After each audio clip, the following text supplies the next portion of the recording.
गुस्सा इंसान की वो कमजोरी है जो अगर काबू से बाहर हो जाए तो अनर्थ हो सकता है।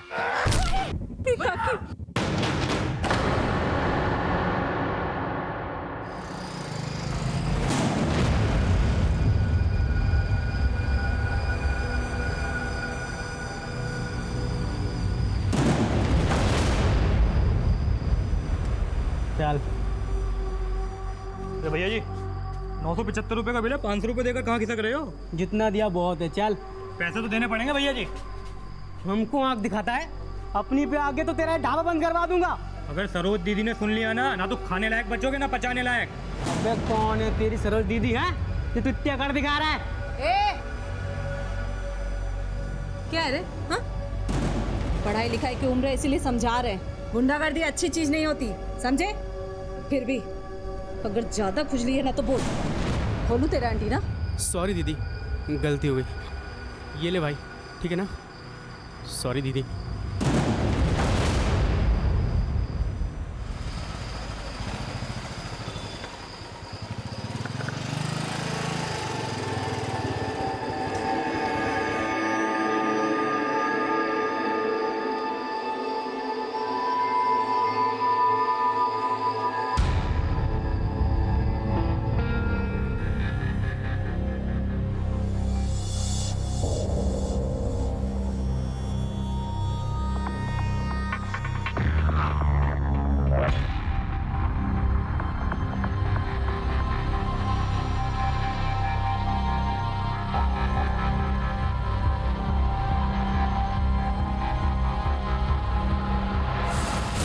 मधु, मधु,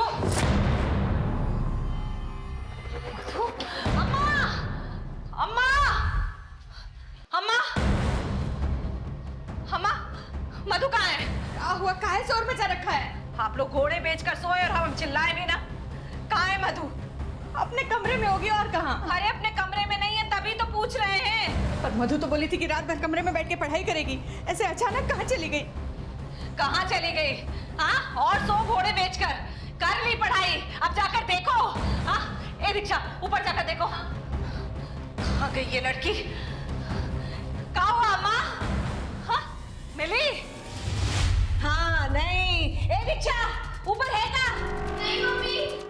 नहीं, अरे कहे थे हम कि ध्यान दो इस पर, लेकिन नहीं।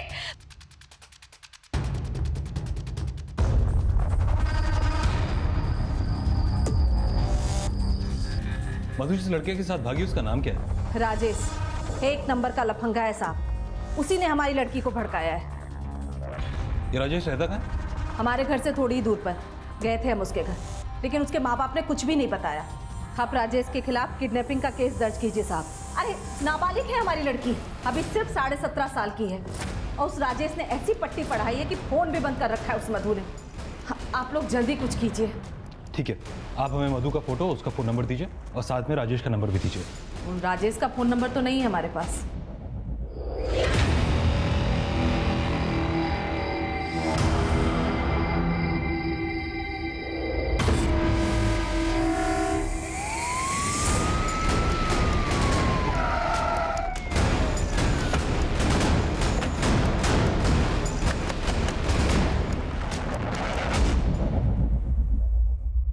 राजेश यहीं पे रहता है?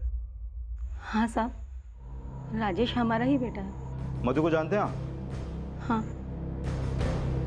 उसकी माँ आई थी अभी, पर साहब हमें नहीं पता राजेश कहाँ पर है। एक नाबालिग लड़की को लेकर भागा है। मधु की माँ भी यही बोली थी। राजेश के पापा भी काफी देर से गए हैं उसे ढूंढने के लिए, अब तक नहीं लौटे। राजेश का फोन नंबर दीजिए।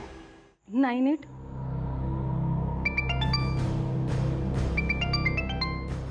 मम्मी, कैलाश मामा का फोन।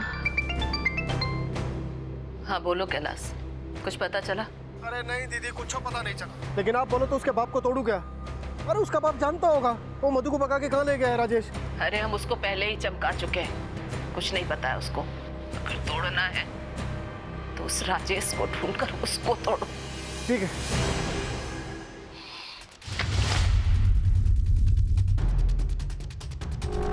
आप जिस नंबर को डायल कर रहे हैं वो इस समय स्विच्ड ऑफ है। भाई, आप आपने राजेश को कहीं देखा है? राजेश यहाँ आया था क्या? आप लोगों ने सुबह से राजेश को नहीं देखा? हेलो, राजेश मिला? कौन बोल रहा है? सब इंस्पेक्टर विवेक राणा। सर, हम राजेश को ढूंढने ही निकले हैं। बहुत देर से ढूंढ रहे हैं लेकिन कुछ पता नहीं चला।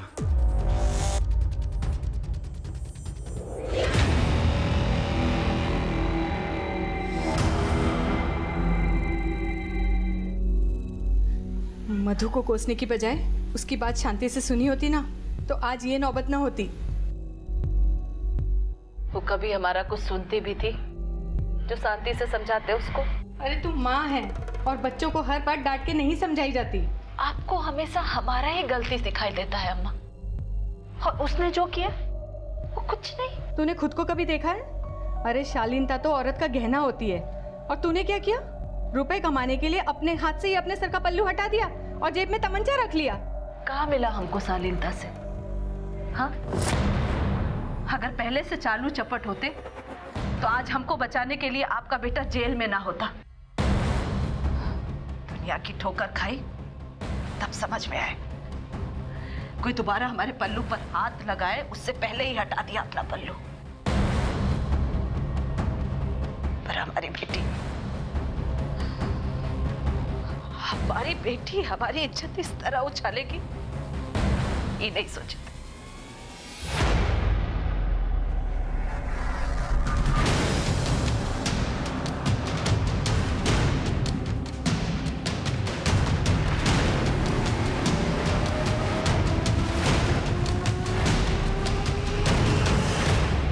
मम्मी आप प्लीज दीदी को अब तुम उसकी तरफदारी मत करो। उसने हमको उसी स्थिति में लाकर खड़ा कर दिया जिसे बदलने की हम 5 साल से कोशिश कर रहे थे। जी बोलिए, क्या ऑर्डर है? अरे वाह, तू तो बड़ी मुफ्त निकली रे। जी आते ही ऑर्डर भी मांग ली। चल गाड़ी में चल, मुझे वही ऑर्डर भी देते हैं जी, वो भी टिप के साथ। चलिए, छोड़िए हमारा। थप्पड़ मार दिए।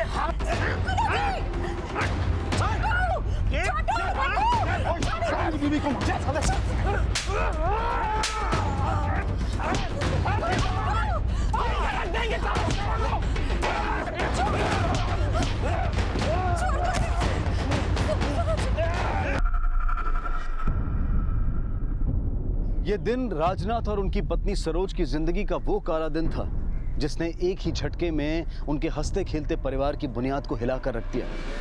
माना कि गलत करना और सहना दोनों ही गलत हैं, लेकिन कीचड़ में पत्थर फेंकने से छींटे हम पर भी गिर सकते हैं। राजनाथ को उमाकांत की गैर इरादतन हत्या के जुर्म में 7 साल की सजा सुनाई गई।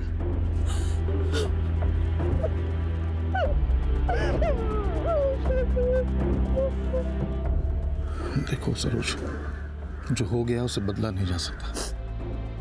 अम्मा, दीक्षा और मधु की जिम्मेदारी तुम्हें संभाल ली, और डर के नहीं, हिम्मत से। चलो। कैसे करेंगे हम अकेले ये सब? करना है तुम्हें।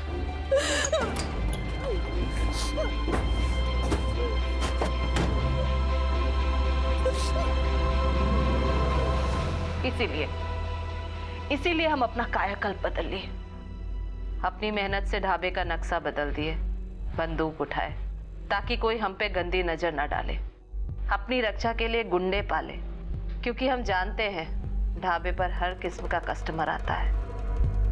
लेकिन इतना सब करके भी हम मधु को काबू नहीं कर पाए।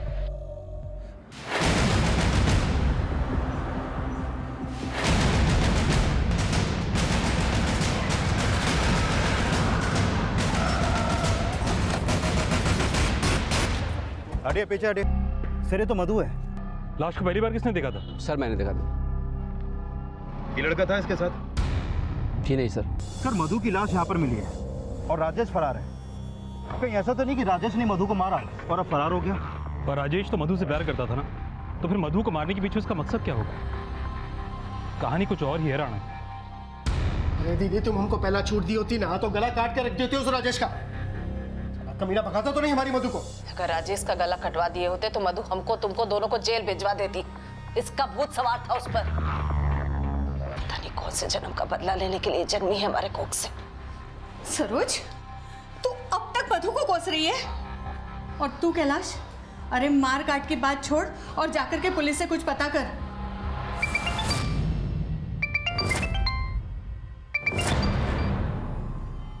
हेलो,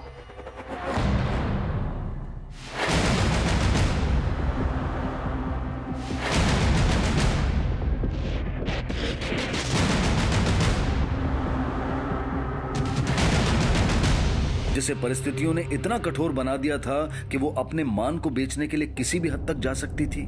क्या वो राजेश था जो अब तक फरार था और प्राइम सस्पेक्ट भी था? क्या राजेश के पिता की इस हत्याकांड में कोई भूमिका थी, या फिर कोई ऐसा एंगल था जिससे पुलिस अब तक अनजान थी? इन सवालों के साथ पुलिस राजेश के माता पिता से मिलने उसके घर पहुंची। साहब, अब मानते हैं कि राजेश ने मधु को भगाकर अच्छा नहीं किया, लेकिन वो मधु से बहुत प्यार करता था। वो उसका खून कभी नहीं कर सकता। अगर खून कर नहीं सकता तो फिर गायब क्यों है? ये सवाल तो आप मधु की माँ से ही पूछिए।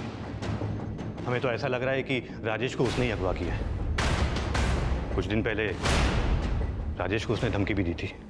अरे ये क्या कर रहे हैं आप? बहुत चर्बी चढ़ी है। दोबारा अगर मधु से मिले ना तो जान ले लूंगी तुम्हारी। मर्डर मधु का हुआ है और आप लोग राजेश के गायब होने का इल्जाम मधु की मां सरोज पर लगा रहे हैं। सर, हो सकता है उसकी माँ ने अपनी बेटी को मार के राजेश को अगवा किया हो। उनकी फैमिली क्रिमिनल है। उसका पति तो कब से जेल में है, और उसके जेल में जाने के बाद में वो बाहर क्या क्या करती है आप किसी से भी पूछ सकते हो।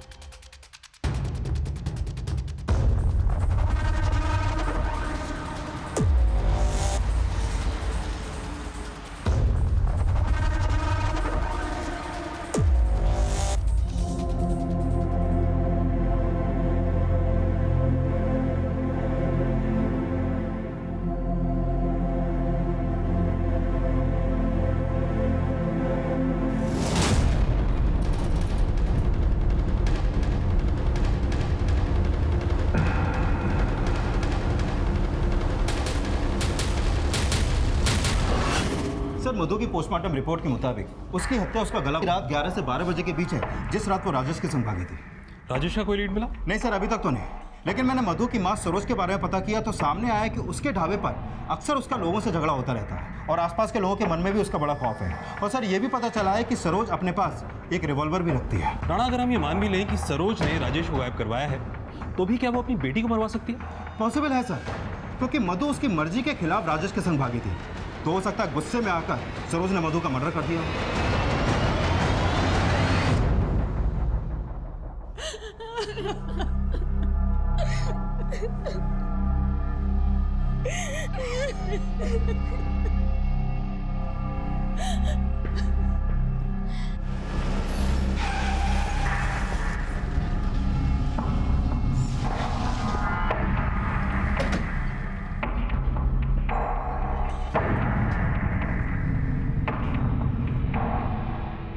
राजेश के घर वाले कुछ भी बक रहे हैं, आप उनका बात मानकर हम पर आरोप लगा रहे हैं। पर ये तो आप भी मानते हैं कि राजेश और मधु एक दूसरे से प्यार करते थे।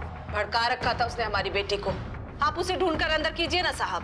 राजेश को तो हम ढूंढ निकालेंगे सरोज जी, मगर कहीं ऐसा तो नहीं कि आप हमसे कुछ छुपा रही हैं? छुपा नहीं रहे, पछता रहे। अगर आज मधु हमको समझी होती ना तो उस लड़के के साथ कभी ना भागती। अरे उसकी जात वाले की वजह से आज हमारा पति जेल में सजा काट रहा है। मतलब? राजेश की जात वाले उमाकांत को हमारे पति ने मारा था, और हमको तो लगता है कि उमाकांत के भाई प्रताप ने राजेश को सह देकर ये सब करवाया है साहब। आप गांव के सरपंच प्रताप की बात कर रही हैं? और किसकी बात करेंगे साहब? एक नंबर का कमीना है वो प्रताप, और उसका भाई उमाकांत वो भी कमीना था। सरोज, होश में बोल। साहब, वो दबंग लोग हैं। हम प्रताप का नाम लेकर के कोई मुसीबत मोल नहीं लेना चाहते हैं। इसने अभी जो भी कहा ना, आप उस पर ध्यान मत दो। क्यों ध्यान नहीं देंगे अम्मा? बेटी खोई है हमने। राजेश ने मारा हो या किसी और ने, छोड़ेंगे नहीं उसे।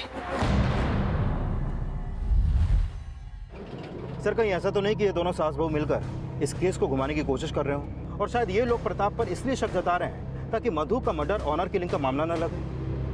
पर अगर ये ऑनर किलिंग का मामला है तो मधु के मर्डर में राजेश के घर वालों का हाथ भी हो सकता है। राजेश के फादर ने हमें बताया कि मधु की मां ने मधु को मारकर राजेश को गायब कर दिया, पर यह भी तो हो सकता है कि राजेश के घर वालों ने मधु को मारकर राजेश को कहीं छुपा दिया हो।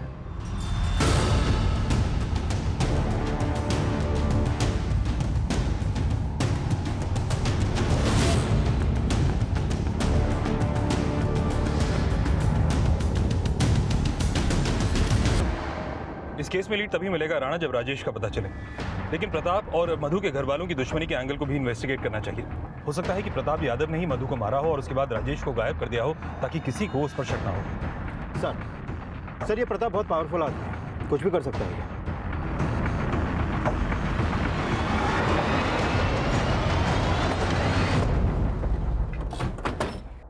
क्या बकवास कर रहे हो? सरोज की बेटी को मार के हमें क्या मिलेगा, और राजेश को हम क्यों गायब करेंगे? वो तो हमारी ही जात वाला था। यही तो एक वजह हो सकती है। राजेश तुम्हारी जात वाला था, मगर एक ऐसे घर की लड़की के साथ भाग रहा था जिसके साथ तुम्हारी दुश्मनी थी।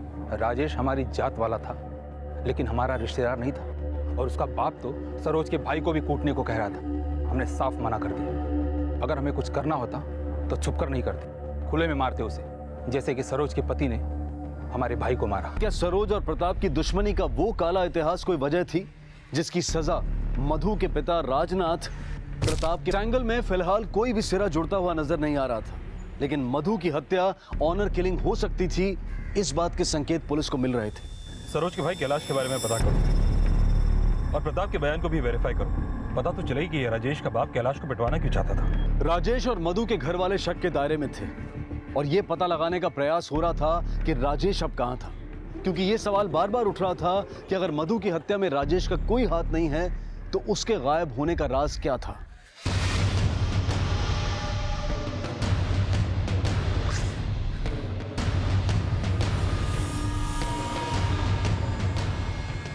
सर थोड़ी देर पहले राजेश का फोन बनारस में कुछ टाइम के लिए एक्टिव हुआ था। राणा फौरन बनारस एक टीम लेकर जाओ, जहां पर उसका फोन एक्टिव हुआ है वहां पर आसपास पूछताछ करो। हो सकता है कि वो वहीं कहीं छुपा हो। सर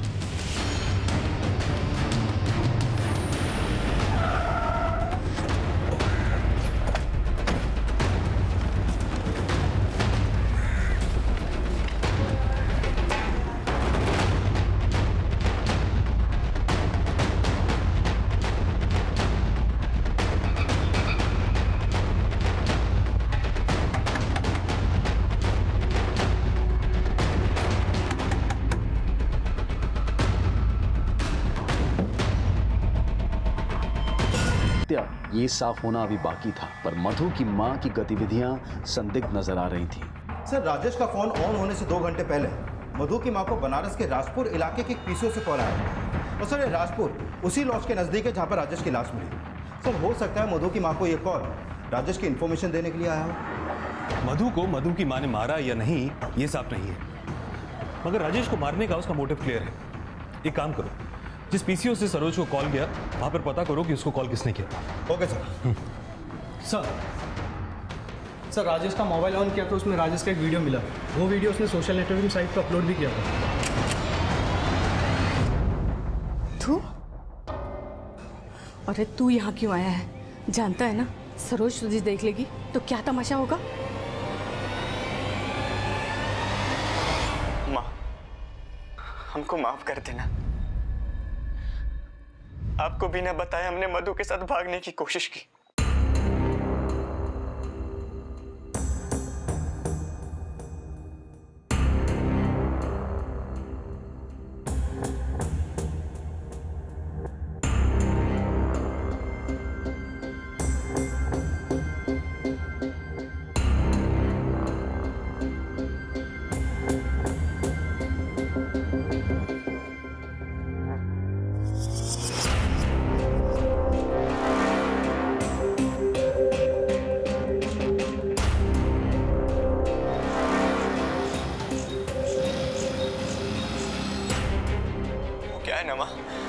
कि हम मधु से बहुत ज्यादा प्यार करते हैं, लेकिन मधु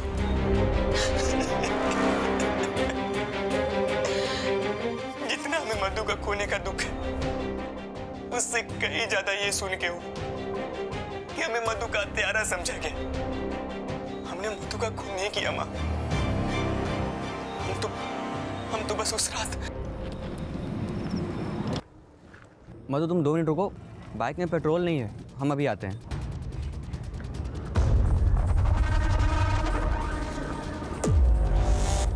मधु, मधु, मधु,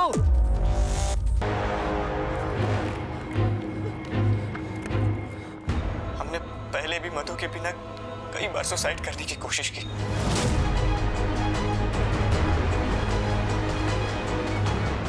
कर नहीं पाए। राज,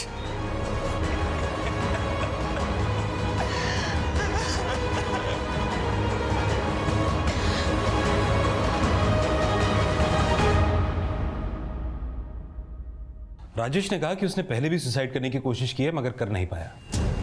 कहीं ऐसा तो नहीं कि इस बार उसने वाकई में सुसाइड कर लिया हो, या फिर कहानी कुछ और ही है। पुलिस अब इस केस को डबल मर्डर मानकर इन्वेस्टिगेट कर रही थी और सरोज को उस लोकेशन से फोन उसे शक के कटघरे में खड़ा कर रहा था। लेकिन इससे पहले कि पुलिस सरोज से कुछ पूछ पाती, उसके गायब होने की खबर सामने आई। हेलो सर, सरोज ढाबे पे नहीं है। सर, कैलाश। हमें क्यों बुलाया साहब आपने? चल तू खुद बता, क्यों बुलाएंगे? अरे साहब, वो जरूर राजेश के बाप ने आपको भड़काया होगा। अरे वो लोग बेकार में दीदी के लिए आपके सामने झूठ बोले, इसलिए उसको समझाने गए थे। समझाने गया था या धमकाने गया था?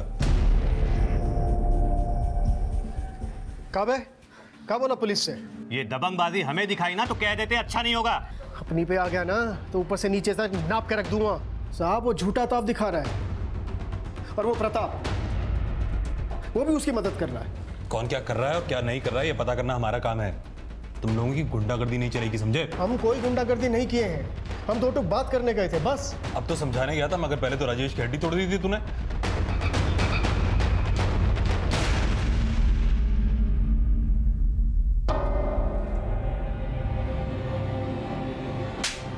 आज के बाद भांजी के आसपास दिखाई भी दिया ना, अंत से मार देंगे तुम्हें।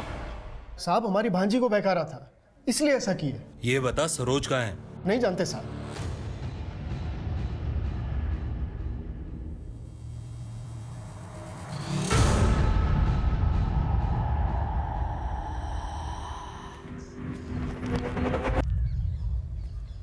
दीक्षा, क्या कर रही है? बुक दे। नहीं, बुक तो मैं नहीं लूंगी। दीक्षा, बुक दे देना। नहीं, बुक दे दे। अच्छा चल लो। अच्छा, ज्यादा स्मार्ट हो। फोटो भी दे। नहीं, मम्मी को मालूम पड़ जाएगा, दोनों बहुत मार खाएंगे। फोटो की फीस लगेगी। तुझे जो चाहिए ले ले, पर बहन प्लीज फोटो दे। फोटो भी दे दे, प्लीज दे दे। बंदा तो बहुत सॉलिड है। हाँ, अच्छा।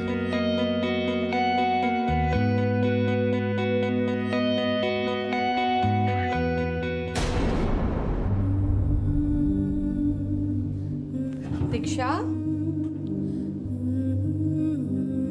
दीक्षा, क्या हुआ बेटा? रो क्यों रही है?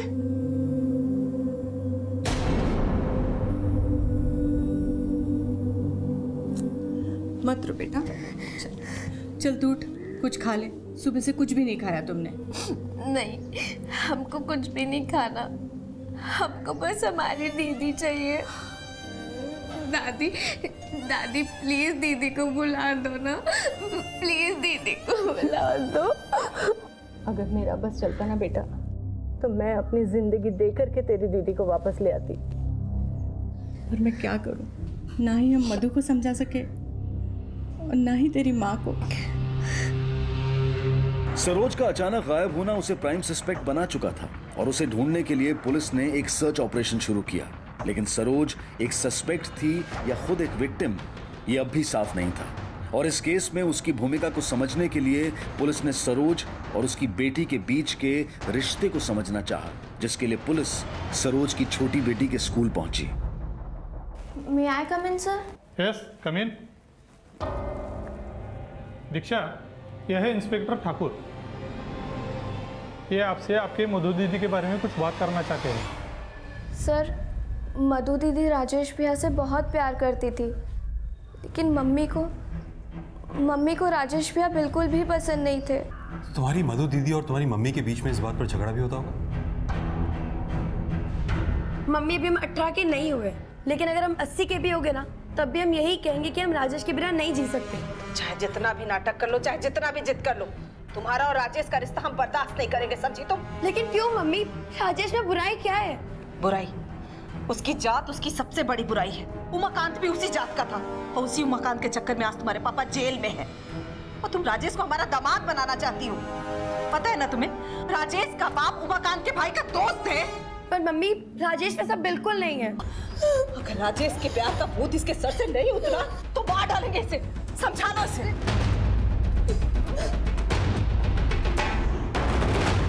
मधु,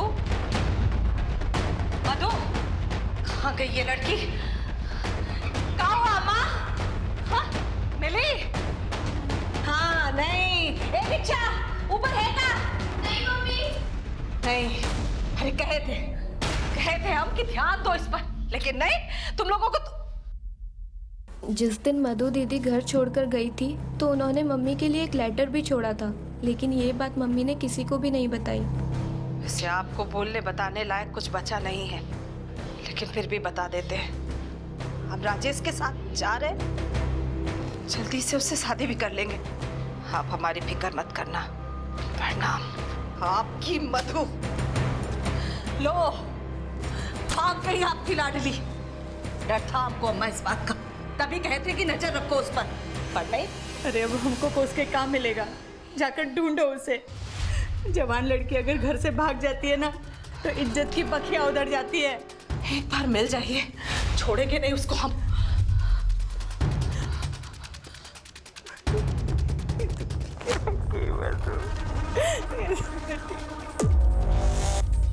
तो तुम्हारी मम्मी तुम्हारी दीदी को मारती भी थी? हाँ सर, लेकिन मम्मी बुरी नहीं है सर, बस वो दीदी को समझ नहीं पाई। तुम्हारी मधु दीदी और राजेश के रिश्ते से सिर्फ तुम्हारी मम्मी को प्रॉब्लम थी या तुम्हारी दादी को भी इससे परेशानी थी?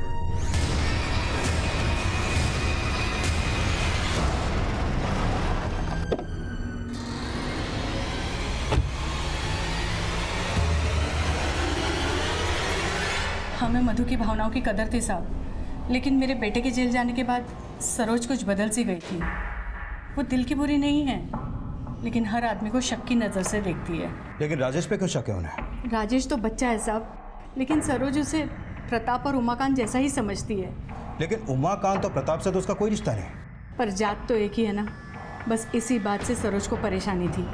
इतनी परेशानी कि वो अपनी बेटी को मरवा दे? अरे नहीं साहब, उसका दिमाग भले ही खराब हो, लेकिन उसकी ममता में कोई खोट नहीं है।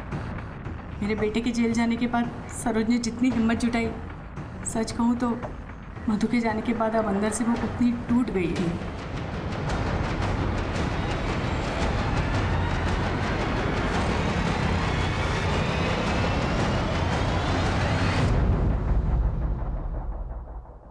ए, तू जानता नहीं मेरे को? तेरे ढाबे को आग लगा के जला दूंगा। क्या बोला तू? हाँ, क्या बोला तू? ढाबे को आग लगाएगा? हाँ, और तुमको आग लगा देंगे।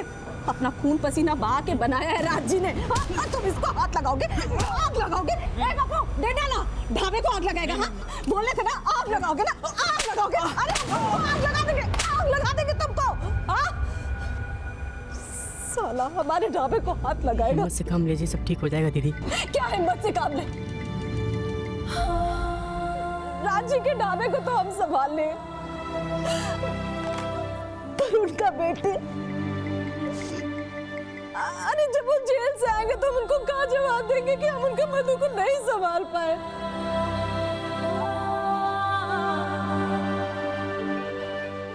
सरोज की छोटी बेटी और सास दोनों ही सरोज के शामिल होने की बात को नकार रहे थे, और वहीं दूसरी ओर अब तक जितने भी नाम सामने आए थे, पुलिस ने उन सब के कॉल रिकॉर्ड्स और उनसे जुड़े कनेक्शंस को खंगालना शुरू कर दिया। और तभी सरोज के देवर जगमोहन का नाम सामने आया। इसे पता चला है कि मधु का एक चाचा भी है, उसका नाम जगमोहन है।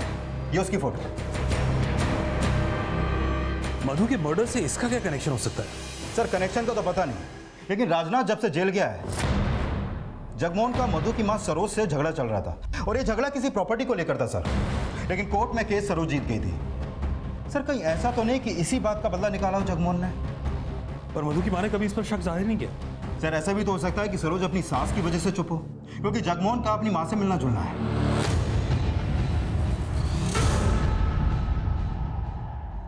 सर आप हमको बेकार इस मामले में घसीट रहे हैं, हमारा कोई लेना देना नहीं इस मामले से। मगर तेरा सरोज के साथ झगड़ा है और तेरी माँ सरोज के साथ रहती है और तुझसे भी मिलती है। चक्कर क्या है ये? माँ है साहब, मिलेगी। सरोज भाभी थोड़ी ना रोक सकती हैं। सरोज से क्या झगड़ा है तेरा? सर 10 साल पहले भाई साहब ने एक ज़मीन खरीदी थी 8 लाख में, उसमें 2 लाख मैंने दिए थे। भाई साहब के जेल जाने के बाद मैंने पैसे के बदले ज़मीन में हिस्सा मांगा, तभी से सरोज भाभी हमें दुश्मन समझ बैठी। और इसीलिए तूने सरोज की बेटी मधु को जान से मार दिया? मैंने कुछ नहीं किया सर, मधु को सरोज भाभी ने ही मारा होगा। अपने लोगों को भी शक की नज़र से देखती हैं, हमें माँ से भी उन्होंने ही दूर किया। सर सरोज को जिस पीछे से कॉल किया गया था वहाँ पे एक सीसीटीवी कैमरा लगा हुआ है, फ़ोन करने वाला उसमें कैप्चर हो गया। ये रहा उसका फुटेज। सरोज को आखिरी बार कॉल करने वाले का चेहरा पुलिस के सामने था और इसी बीच पुलिस को सरोज का फोन एक्टिव होने की खबर मिली।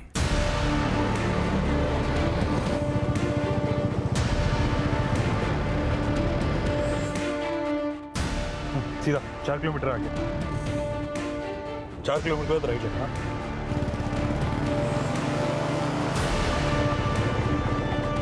आगे से मोड़ आएगा, वहां से राइट जाना।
सर ये तो राजनाथ है, सरोज का पति।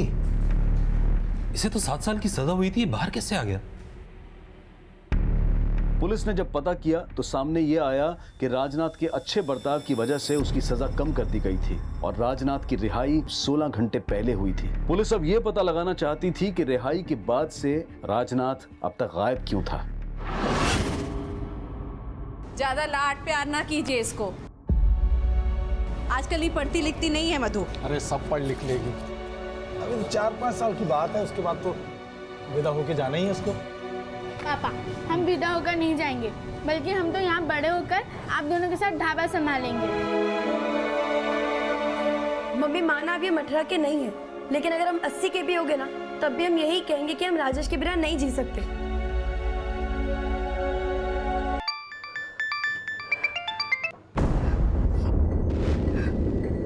हेलो। हाँ सरोज, कैसी हो तुम? जी? हाँ, मुझे भाग्य को रिहाई तो मिल गई, लेकिन मुक्ति कभी नहीं मिल पाएगी। ऐसे काहे बोल रहे हैं? क्या हुआ? उससे ज्यादा कुछ मत पूछो सरोज, थोड़े से पैसे लेके कल मुझे बनारस में मिलो, और मेरे बारे में कोई कुछ पूछे तो कुछ बताने की जरूरत नहीं है। हम अपनी सजा के 1 साल पहले जेल से रिहा हो गए थे, तो सोचे घर जाएंगे, अचानक सबको हैरान कर देंगे, सब खुश होंगे। लेकिन जैसे ही घर के पास पहुंचे तो देखे कि मधु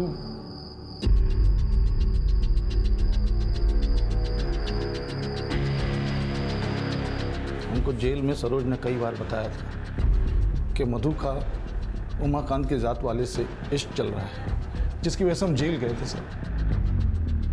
जब हमने राजेश के साथ मधु को देखा तो हमारा खून खोल गया सर, हमने उसका पीछा किया।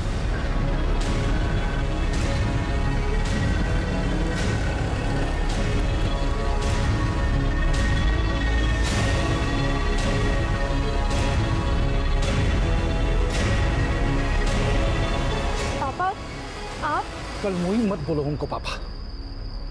ठीक बोलती थी तुम्हारी माँ कि तुम हमारा नाम मिट्टी में मिलाओगी। पापा राजेश से प्यार करते हैं। हम अपने गुस्से को काबू नहीं रख पाए सर, और हमसे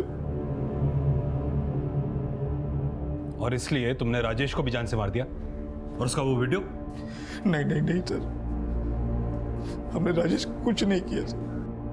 राजेश ने आत्महत्या की थी और जल्द ही उसकी पोस्टमार्टम रिपोर्ट से यह साफ होने वाला था। लेकिन मधु की हत्या उसके पिता के गुस्से का वो परिणाम था जिसका पश्चाताप अब उन्हें पूरी जिंदगी सलाखों के पीछे करना पड़ेगा।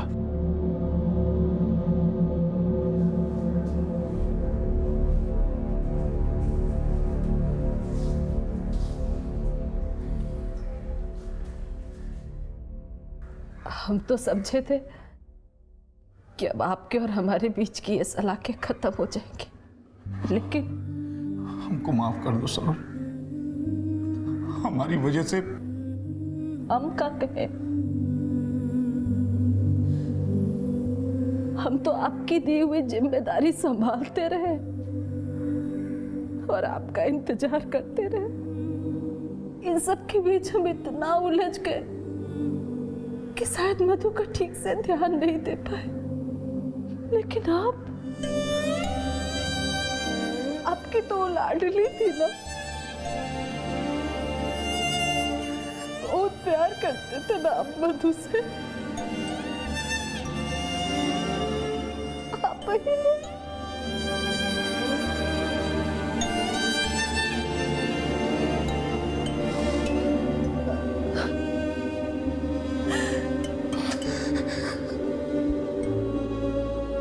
माना कि हम सब अपने बच्चों का भला चाहते हैं, लेकिन अगर हमारी सोच उनसे मेल नहीं खाती तो हमें यह विचार भी करना चाहिए कि कहीं हमारा बड़प्पन उनकी समझ को छोटा तो नहीं आंक रहा।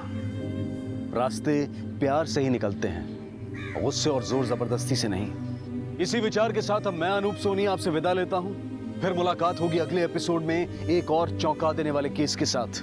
तब तक अपना और अपने परिवार का ख्याल रखें और देखते रहें क्राइम पेट्रोल डायल 100। सबक एक को, सीख हम सबको। जय हिंद। क्राइम पेट्रोल के ऐसे ही मजेदार एपिसोड्स देखने के लिए हमारे चैनल को सब्सक्राइब करें